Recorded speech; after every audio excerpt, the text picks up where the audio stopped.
Bom dia, boa tarde, boa noite, conforme a hora que for assistir o vídeo. Chamo-me Naira Aslam Chemad, estudante do curso de Contabilidade e Auditoria no Instituto Superior de Comunicação e Imagem de Moçambique. Para hoje, irei trazer um tema que dá respeito aos documentos comerciais. Então, para agora, vamos começar por definir o que são documentos comerciais. Documentos comerciais são comprovativos de transações comerciais e servem de base para o registro contabilístico. Os documentos comerciais podem ser classificados em internos e externos. Documentos comerciais internos são aqueles que justificam transações dentro da empresa. Exemplo: requisição de materiais de um departamento para outro. Documentos comerciais externos são aqueles que justificam transações de dentro para fora da empresa. Temos como exemplo a nota de encomenda, a fatura, a venda de dinheiro, recibo, entre outros documentos. Para o contrato de compra e venda, é um contrato pelo qual um dos contratantes, vendedor, transmite a oportunidade de um bem ou de um crédito a outro contraente, comprador, mediante um preço previamente combinado. É, pois, um contrato bilateral ou oneroso, porque o vendedor obriga-se a entregar um bem. O comprador, por sua vez, compromete-se a pagar o preço desse bem. Como podemos ver no esquema abaixo, de um lado esquerdo temos o comprador e do lado direito temos o vendedor. O comprador, na primeira fase, faz a encomenda através de uma nota de encomenda. O vendedor, na segunda fase, tem a fase de entrega, que faz ao comprador. O comprador, na terceira fase, tem a fase de liquidação, que faz ao nosso vendedor. E o vendedor, por sua vez, pode emitir 3 ou mais outros tipos de documentos ao comprador: a guia de remessa, o talão de recepção, fatura, nota de débito e crédito. Na quarta fase, temos o pagamento, em que o vendedor transmite o recibo para o comprador. Temos a fase de documentação de compra e venda. Como primeira fase, temos a nota de encomenda. Eu dizia que temos a nota de encomenda, que é o documento onde o comprador especifica a quantidade da mercadoria pretendida, bem como as condições de entrega e pagamento. Regra geral, é preenchido em duplicado, sendo o original para o vendedor e o duplicado para o comprador. Conforme podemos ver aqui, temos um exemplo de uma nota de encomenda não preenchida. Agora vejamos uma nota de encomenda preenchida. Após termos feito a nossa nota de encomenda, vamos à segunda fase, que é a entrega, a nossa guia de remessa. Este é o documento que acompanha as mercadorias e serve para o comprador proceder com a conferência daquilo que eventualmente foi encomendado na nota de encomenda. Depois disso, temos o talão de recepção, que é devolvido pelo comprador ao vendedor após a recepção da mercadoria e a confirmação. Nesse caso, depois de ter sido entregue a nossa guia de remessa ao nosso comprador, o comprador, por sua vez, emite um talão de recepção onde acusa o recebimento da eventual mercadoria que foi encomendada, que foi acompanhada na guia de remessa, neste caso. Dando continuidade, vamos para a fase da liquidação, que é a fatura. A fase mais importante. A fatura é o documento mais importante do contrato de compra e venda. Este que é o comprovante oficial da compra. A fatura pode ser emitida até o 5º dia após a realização da operação. Por isso, pode não acompanhar a mercadoria. Isto quer dizer que, se a gente emite uma fatura, não é necessariamente obrigatório que seja emitida até o dia da entrega. Aqui, como podemos ver, temos um exemplo de uma fatura já preenchida, onde temos os dados do comprador, do vendedor, a sequência do número da fatura, a localização da empresa, a descrição da mercadoria que foi comprada. De seguida, podemos dizer que as faturas podem classificar-se em fatura da praça, o vendedor e o comprador são da mesma praça. Fatura de expedição, o vendedor e o comprador são de praças diferentes. Fatura provisória ou condicional, o vendedor envia mercadoria à condição.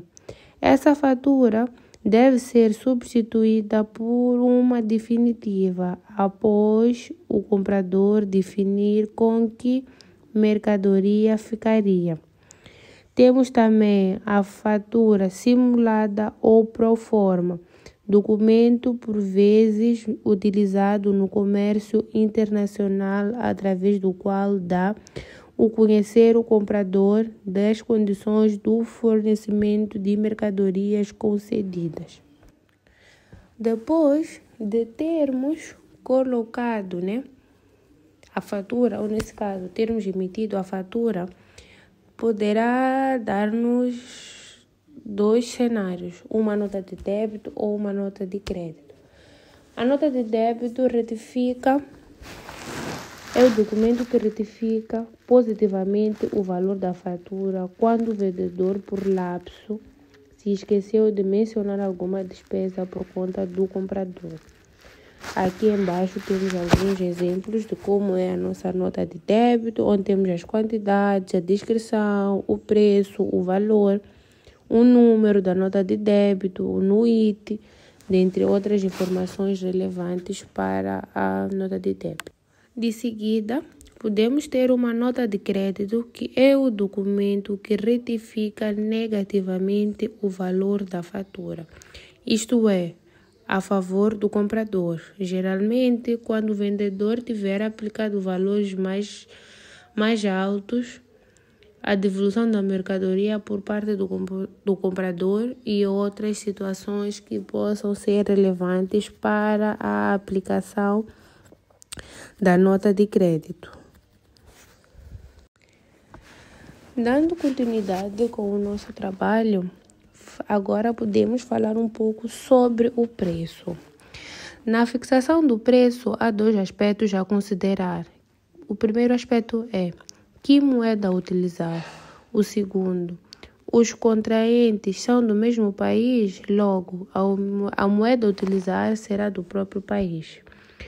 Os contraentes são de países diferentes, em regra, deve-se considerar a moeda de um dos países, aquele que oferece mais estabilidade e segurança, ou ainda a moeda do terceiro país, observando o fator da estabilidade e da segurança. Que quantidade de moeda? Por acordo dos contraentes, o preço é definido pelos dois.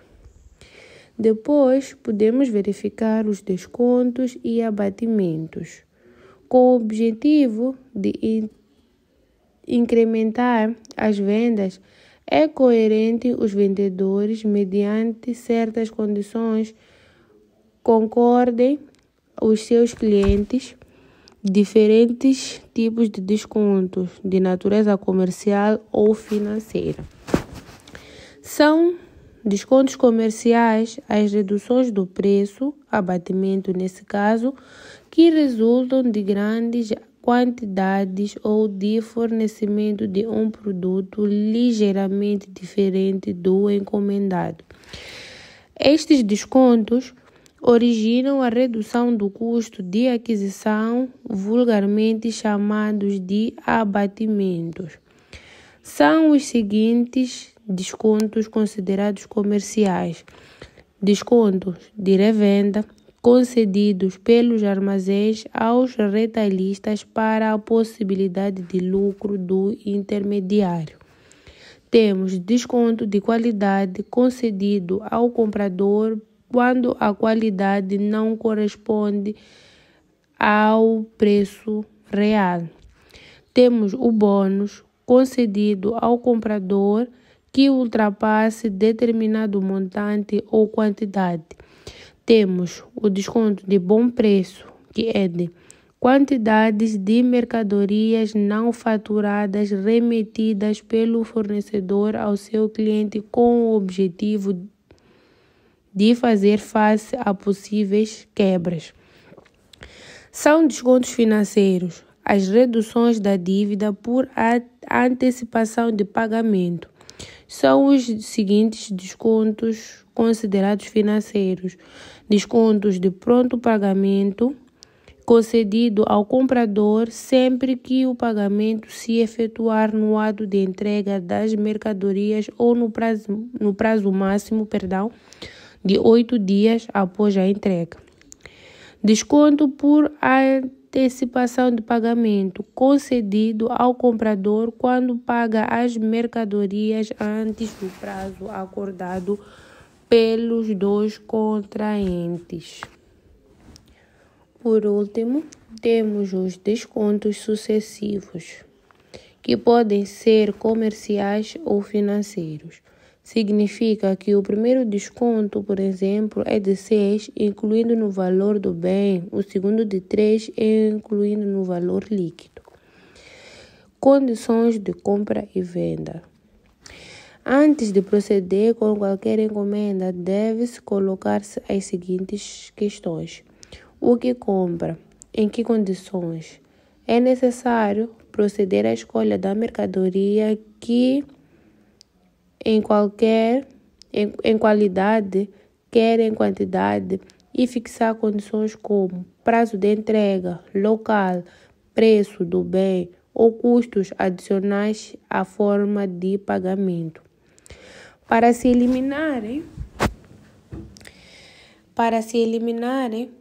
as dívidas de quem paga do transporte, de seguros e a responsabilização da conservação das mercadorias, a Câmara do Comércio Internacional publicou as definições que ficam conhecidas por Incoterms, International Commerce Trade Terms, que inclui as abreviaturas a seguir indicadas: transporte por caminho de ferro, FOR, que significa Freight on Rail, sobre o vagão na estação da expedição ou da estação de destino, todas as despesas até a estação da expedição ou de destino são por conta do vendedor. Transporte marítimo, FAS, Free Along ship, livre ao lado do navio no porto de embarque ou no porto do destino. Todas as despesas até junto do porto de embarque ou de destino são de responsabilidade do vendedor. De seguida temos o FOB, Free on Board, porto de embarque, livre a bordo no ponto de embarque.